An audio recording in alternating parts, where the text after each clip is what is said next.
국민일보 기자 가운데 이태영 기자라는 분이 있습니다. 이분은 이 시대의 석학 또 전 문화부 장관이었던 이어령 씨에게 이러한 질문을 던집니다. 선생님, 인생에서 가장 소중한 것이 무엇입니까? 이때 이분은 짧게 대답을 했다고 합니다. 동행 있는 삶이라고 생각을 합니다. 사실 저는 세속적인 의미에서 성공한 사람입니다. 그러나 깊이 인생을 뒤돌아보면 내 인생은 성공했다고 할 수가 없습니다. 실패했다고 토로한 적이 있습니다. 또 여러분, 지도 밖으로 행군하라는 이 한비아 씨를 여러분 아실 것입니다. 이분은 그의 책과 또 그의 인터뷰에서 이러한 내용을 이야기했습니다. 나에게는 이 한 사람이면 충분하다고 여기는 사람이 5명이나 있습니다. 그랬습니다. 그래서 이 국민일보 이태영 기자는 되게 부러웠다고 합니다. 이 한 사람이면 충분하다는 그 말, 무려 5명씩이나 있으니 얼마나 부러웠겠습니까? 여러분은 여러분의 인생과 동행할 사람이 있습니까?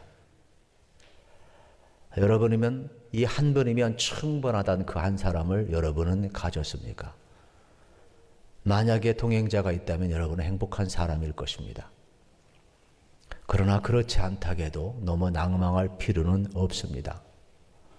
이 땅에서 내세까지 영원히 우리와 동행하길 원하시는 분이 계십니다. 그분은 우리 주님이십니다. 저는 여러분들이 우리 주님과 동행하는 인생을 살아가기를 축복합니다.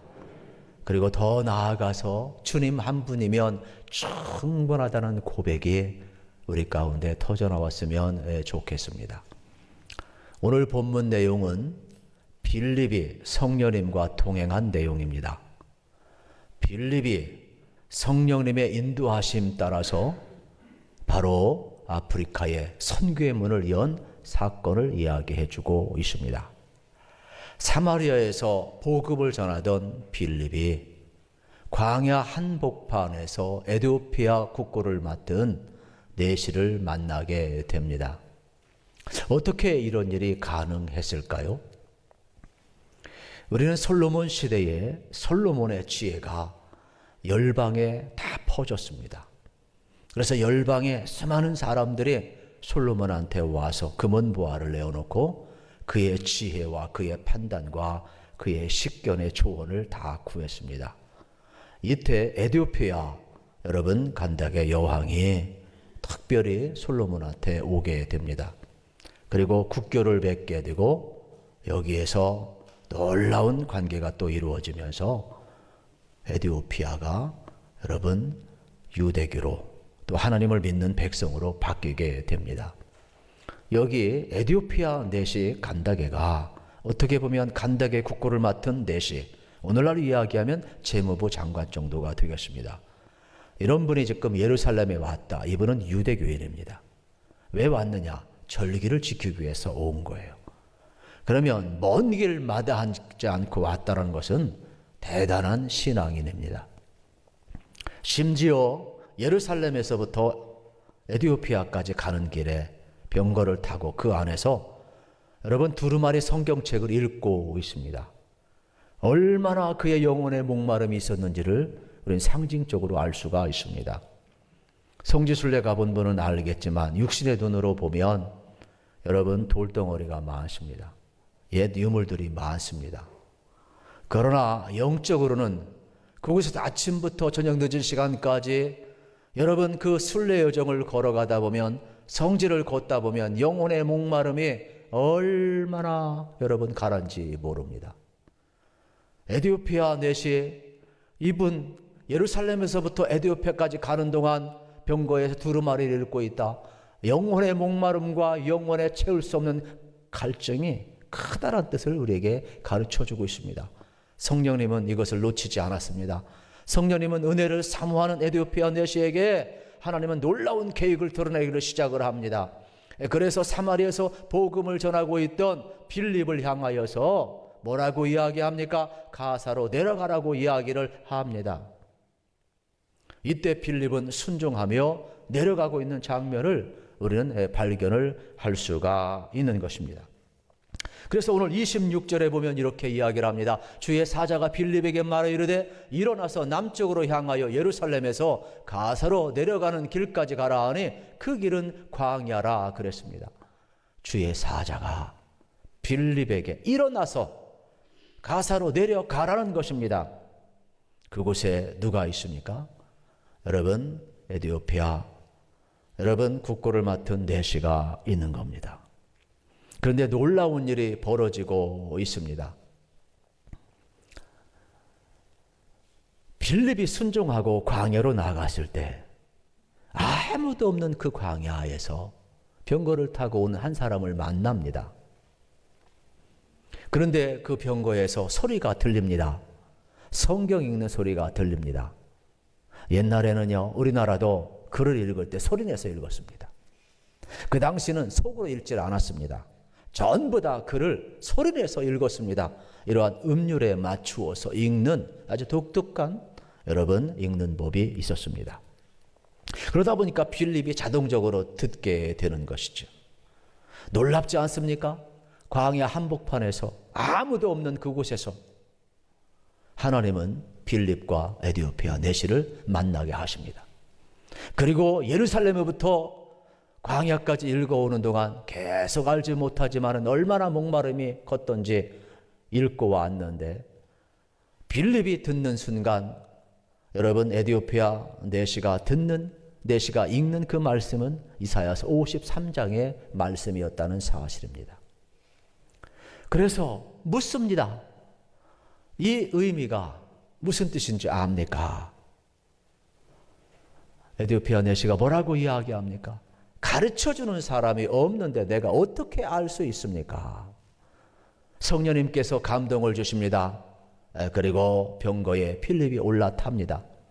그러면서 함께 읽었던, 어떻게 보게 되면은 서로 질문을 주고받았던 이 이사야서 53장 7절 말씀을 빌립이 풀어주고 있어요. 오늘 32절 33절에 보면 이렇게 나와 있습니다. 읽는 성경 구절은 이것이니 일렀으되 그가 도살자에게로 가는 양과 같이 끌려갔고 덜 깎는 자 앞에 있는 어린 양이 조용함과 같이 그의 입을 열지 아니하였도다.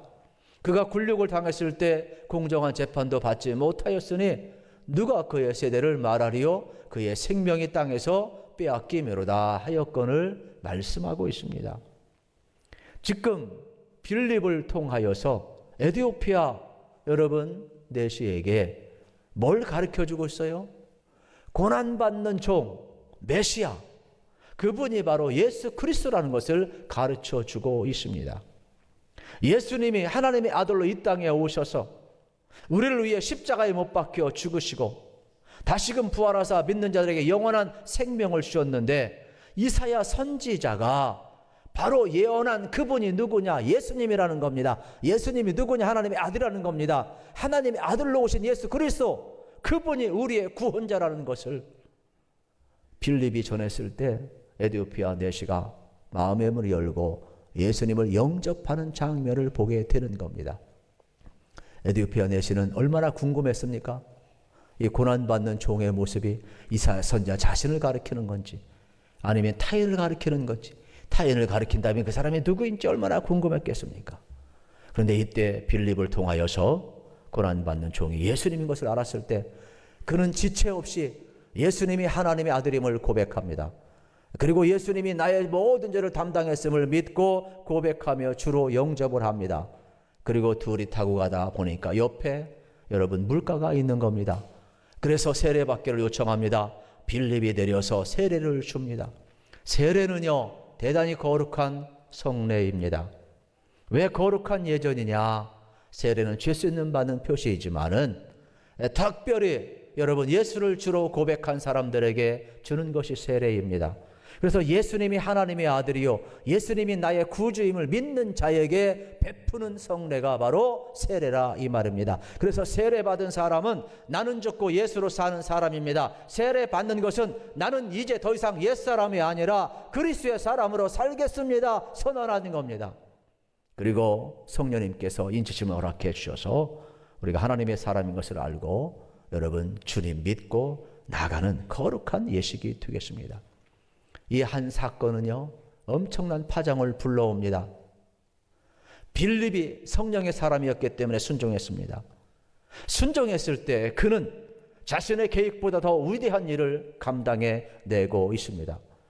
에티오피아 여러분 내시에게 이 복음을 전했을 때 이 복음은 하나님 나라에 위대하게 쓰임받는 일꾼을 만들어내고 있습니다. 실질적으로 이 북아프리카가 여러분이 에티오피아 내시를 통하여서 완전히 복음화가 됩니다. 그리고 7세기까지는 이 북아프리카는요, 기독교의 찬란한 문화를 세우게 됩니다. 7세기 중반에 이슬람이 흥황을 하면서 여러분 수많은 십자군 전쟁이 일어나고 여러 가지 충돌이 일어나지만 그 전까지 이 사건이 가져온 파장은 여러분 7세기 동안 기독교 문화가 꽃이 피었다니까요.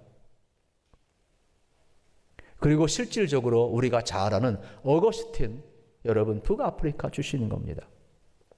그리고 초대교회 교부들 다 여기서 나왔습니다. 엄청난 인물들이 나왔습니다. 그리고 로마가 세계를 지배할 때에도 북아프리카는 기독교의 든든한 기반 역할을 감당한 지역이 바로 북아프리카입니다. 그만큼 기독교 역사에 빼놓을 수 없는데 어떻게 복음의 불모지에 이런 일이 가능하느냐? 성령의 인도하심에 순종했던 빌립이 있었기 때문에 가능하고 하나님의 구체적인 계획 속에 에티오피아 내시를 만나게 해서 그에게 복음이 들어가고 한 사람을 세움으로 말미암아 북아프리카의 선계문이 활짝 열린 것을 우린 바라보아야 합니다. 성령의 역사는요, 주도 면밀합니다. 선교는요, 성령님이 하시는 것입니다. 우리는 믿어야 합니다. 오늘 우리도 성령 시대에 살아가고 있습니다. 여러분, 오늘 우리도 성령 앞에 민감하고 순종하면은 오늘도 하나님께서 우리를 통해서 큰 역사 이룰 줄로 믿으시기를 축복합니다. 성령님께 순종하는 사람, 하나님 나라의 역사를 새롭게 써내려가는 주인공이 될 수가 있는 것입니다. 우리들도 마찬가지죠. 여러분, 우리 마음속에 누군가 전도하고 싶은 사람이 있었을 겁니다. 성령의 역사죠. 그런데 왜 전도하지 못했습니까? 내 생각이라고 생각을 하고 순종하지 않아서 그렇습니다. 내가 내 가족, 내 친구, 내 직장 동료, 내 모든 보이는 만나는 모든 사람, 마치 이것이 여러분 광야 한복판에서 빌립과 에티오피아 4시간 만나는 하나님의 주권을 알았다면, 하나님의 섭리적인 만남을 알았다면 그 만남은 위대한 변화를 일으킬 수가 있는 겁니다. 이것이 빌립이 계획한 것입니까? 이것이 에티오피아 내시가 계획한 것입니까? 아니잖아요. 성령님의 계획하심이었습니다. 성령님의 인도하심이었습니다. 그렇기 때문에 오늘 우리도 또 마찬가지입니다. 여러분, 성령님이 우리를 사용하시고자 할 때 우리가 순종할 수 있다면 오늘 우리가 계획한 것보다 우리의 능력보다도 하나님은 더 큰 일을 계획하고 있다는 것을 여러분 알으셔야 되는 겁니다. 그러므로 빌립 한 사람의 순종은 여러분 북아프리카의 선계문을 활짝 열어놓았습니다. 오늘 우리가 성령님 앞에 순종하면 우리를 통해 만나는 사람들, 복음을 들어가는 사람들, 세례를 받고 예수를 주로 고백하는 사람 한 사람만 세워진다면 그 한 사람을 통하여 하나님은 위대한 역사를 이루어갈 수가 있는 겁니다. 제가 구원받은 것이 우연입니까? 여러분이 구원받은 것이 우연입니까? 우리 그리스도인들은 우연을 믿지 않습니다. 우리는 하나님의 섭리를 믿는 사람들입니다. 이사야서 43장에 있는 말씀처럼 뭐라고 이야기합니까? 여러분, 너는 두려워하지 말라. 내가 너를 구속하였고 내가 너를 지명하여 불렀나니 너는 내 것이라. 여러분 말씀하잖아요. 우리를 구속하였고 지명하여 불러 하나님의 것이라요. 그러면 마찬가지입니다. 구원받기로 작정된 수많은 사람들 하나님의 백성들이에요. 그러므로 하나님이 우리를 쓰시고자 할 때 기꺼이 나를 내어놓고, 여러분 사마리아를 빌립이 떠나고 싶겠습니까? 빌립은 자기 한계상을 떠나고 싶지 않았을 것입니다. 왜냐하면 예루살렘에서부터 여기까지 온 것도 힘든 여정입니다. 그러나 성령을 따라서 왔습니다. 성령을 따라서 그가 복음을 전했을 때 마술사 시몬이 변화되었습니다. 수많은 사람들이 예수를 믿고 구원받는 역사가 나타납니다. 부흥의 역사가 나타납니다. 귀신이 물러갑니다. 병든 자가 일어납니다. 여러분, 하나님의 나라가 이루어지고 지금 하나님의 역사가 나타나고 있는데 이 선교 현장을 버리고 갑자기 일어나서 광야로 가라고 이야기합니다. 가사로 데려가라고 이야기합니다. 가사는 여러분 예루살렘에서도 아주 멀지만 사마리아에서도 멉니다. 지금 이 가사 지역은 여러분 가자 지구가 되겠어요. 아주 중동의 화약고 아닙니까? 이 먼 거리를 가라는 거예요. 어떻게 보게 되면 예루살렘으로부터는 한 100km 이상 떨어진 곳이에요. 먼 거리죠. 그런데 그곳에 가라는 거예요. 물론 사마리아와 가사 지역은 한 3, 40km 정도 차이가 있을 것입니다. 그럼에도 불구하고 그 당시 교통편이 없잖아요. 먼 거리죠.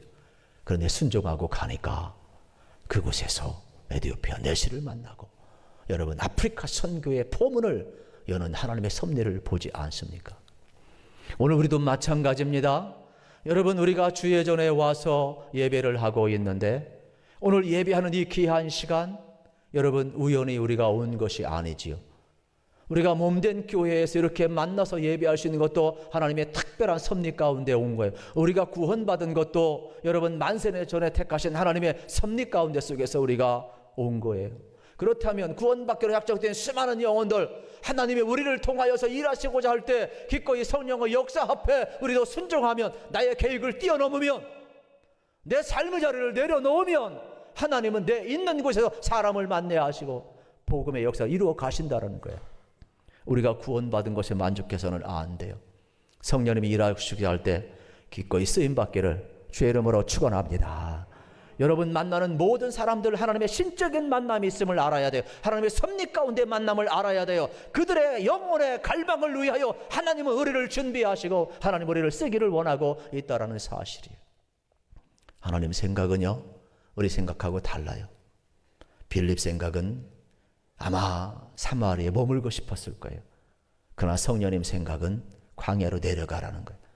그리고 에디오피아 내시를 만나서 바로 그에게 복음을 전할 때 여러분 생명의 역사가 나타났던 것처럼, 오늘 우리는 꼭 기억해, 내 생각하고 주님 생각 같으면 좋지만 다를 수 있다는 것을 알고, 그저 주님 말씀하시면 성령님이 여러분을 강하게 감동시키고 역사하신다면 그 이끄심 앞에 꼭 순종하시기를 축복합니다. 우리는 할 수 없어도 예수님은 하실 줄로 믿습니다. 여러분 예수님의 전능하심을 믿으시기를 축복합니다. 오늘 성령 시대를 살아가고 있습니다. 성령님이 역사합니다. 우리를 감동시키십니다. 교회를 통하여 오늘도 일하십니다. 여러분을 통하여 일하십니다. 여러분의 주는 은사나 여러분 없는 것도 있게 하시는데 있는 것 가지고 하나님이 쓰시면 얼마나 위대한 역사가 나타나겠습니까? 그러므로 우리는 불가능하다는 부정적인 이야기 할 것이 아니라, 하나님이 하신다면 내가 기꺼이 쓰임받기 원합니다라고 순종하시고 기도하시기를 축복합니다. 성령 체험하지 못한 분들은 여러분 담대하게 여러분들이 성령님을 요청을 해야 돼요.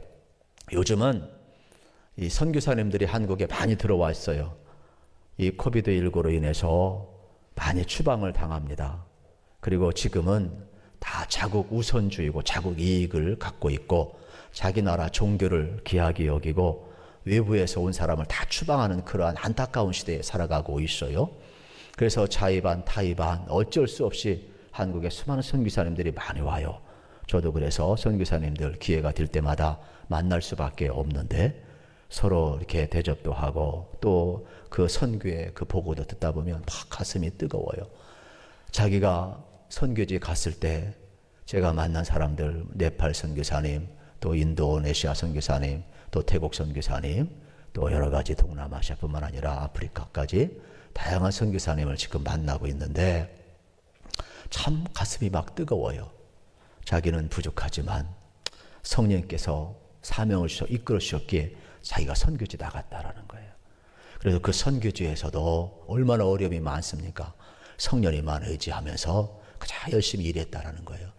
그런데 자기가 쫓겨나오고 추방당할 때에도 피치 못해서 나왔지만 그저 성령님이 가라 하신 줄 알고 그냥 순종하며 다 내려놓고 왔다라는 거예요. 그러면 다시금 들어갈 수 있습니까? 물었더니 쉽지 않대요. 왜 그러냐? 비자가 만료됐대요. 그러면 여러 가지 참 다양한 비자를 신청을 했지만 그게 안 나온다는 거예요. 그러면서 이제 한 가지 비자밖에 없는데 그건 그 나라에 가서 이제 노후 대책을 가지고 일정한 돈을 집어 넣어놓고 거기 살겠다 그러면 그 비자, 은퇴 무슨 비자라 하더라. 그거는 준대요. 여러분 지금까지 얼마나 많은 걸 쏟아부었는데 다시 못 들어가는 거예요. 그럼에도 불구하고 그걸 좀 도와달라고 그러더라고요. 그렇게 해서도 자기 생애 그곳에서 보내고 싶다라는 거예요. 저는 감동을 받았어요. 성령께서 하시는 대로 성령님이 또 문을 열어주시면 또 가겠다는 그 마음. 우리가 본받아야 될 마음 아니겠어요? 성령님이 하시고자 하면 여러분 얼마든지 하나님은 이 어려운 시대에도 여러분 나름대로 선교의 문이 열린다는 것을 믿으셔야 돼요. 그래서 여러분들도 나를 쓰시는 분 성령 하나님인 줄로 믿습니다. 그리고 모든 선교 주체는 우리 성령 하나님을 믿으시기를 축복합니다. 그래서 우리는 철저하게 오늘 이 시대에 성령님이 어떻게 역사하는가를 우리는 바라볼 필요가 있어요. 우리 교회가 오늘도 귀한 일꾼을 세우게 됩니다. 여러분 귀한 일꾼을 세울 때 우리 당회와 우리 기도하시는 많은 분들 우리 성도님들 함께 다 기도했어요. 그래서 일부 예배에 우리가 공동회의를 열고 이제 잘 통과시켜서 우리가 법대로 지금 잘 진행을 하고 또 오늘 오후 5시까지 누구나 다 투표에 참여할 수가 있습니다. 그럼에도 불구하고 여러분 목회자이기 때문에 기도하게 되고 또 법을 검토하게 되고 또 많은 경험과 또 역사를 또 이렇게 살펴보게 됩니다. 마음속에서 다 귀하신 분들에 다 세우면 좋지만 또 이게 법과 또 질서가 있으니까 이번에도 일정한 사람 세우고 또 다음 기회도 또 일정한 사람 세울 수밖에 없잖아요. 조직이라는 것이. 그래서 하나님 앞에 기도했죠. 하나님 어떻게 했으면 좋겠습니까? 마음속에 반 복잡한 생각이 많아요. 근데 주님께서 그런 감동을 주셔요. 정 목사야 걱정하지 마라. 이거 네 교회 아니야. 내 교회야, 내 교회. 우리 주님의 교회야. 내가 필요한 일꾼을 세울 것이며 내가 이 교회를 붙들 것이며 너는 나만 바라보고 나만 신뢰하고 오라는 거예요. 사랑하는 성도 여러분, 저도 우리 교우들에게 똑같은 말을 하고 싶어요. 여러분, 우리 신양교회는 여러분 주님의 교회인 줄로 믿습니다. 여러분 주님이 필요한 일꾼 세운 줄로 믿습니다. 여러분의 감동을 통해서 여러분의 손길을 통하여서 하나님이 세우시고자 할 때 여러분 성령님을 기쁘게 할 사람, 성령님 앞에 순종할 사람, 복음을 위해서 헌신하고 충성할 사람, 철저히 주님을 바라볼 사람, 끊임없이 여러분 내게 주어진 은사도 물질도 심지어는 생명조차도 모든 것도 하나님의 영광을 위하여 마지막까지 충성할 수 있는 주님과 동행하고 성령님과 동행하고 정말 하나님 기뻐 받으실 만한 그러한 사람들을 우리가 함께 세워갈 때 하나님이 얼마나 기뻐하실까. 그래서 저는 마음에 평강을 찾았어요. 주님이 역사하소서, 주님이 인도하소서. 저는 주님이 하신다면 순종하겠습니다. 여러분 제가 이 코비드 상황 속에서 얼마나 많은 몸부림을 치겠어요. 얼마나 많은 목회 계획을 가지고 우리가 하지만 강제적으로 사실 여러 가지 사회적 거리를 둬야 되고 또 속으로 활동을 마음대로 할 수 없고 우리 여러 가지 기능들을 마음대로 할 수 없으니까 이 1년을 보내면서 이 답답함은 이루 말할 수가 없어요. 그러나 장점도 있어요. 우리가 하고 싶은 거 다 못한다 할지라도 여러분 주님을 바라볼 수 있었잖아요. 더 간절히 주님 의지할 수 있었잖아요. 모든 거 다 내려놓고 우리 성령님이 하시는 대로 순종하는 법을 배웠잖아요. 내가 죽고 예수로 사는 법을 배웠잖아요. 그렇다면 우리는 믿어야 됩니다. 앞으로도 철저히 여러분 내가 죽고 예수로 살고 예수님과 동행하며 예수님 한 분이면 충분하다는 고백을 우리가 들을 수 있기를 축복합니다. 지금까지 살아온 생애나 지금까지 살아온 신앙의 패턴이 아니라 이제는 성령의 인도하심에 순종해야 합니다. 이제는 주님 한 분이면 충분합니다는 고백 속에서 우리가 신앙의 길을 걸어가야 합니다. 그리고 우리의 계획이나 교회의 계획이나 모든 계획이 있다 할지라도 성령님이 이끄신다면 우리는 일어날 줄 알고 순종할 줄 알아서 여러분 하나님의 역사에 크게 쓰임받기를 우리 주님의 이름으로 축복합니다.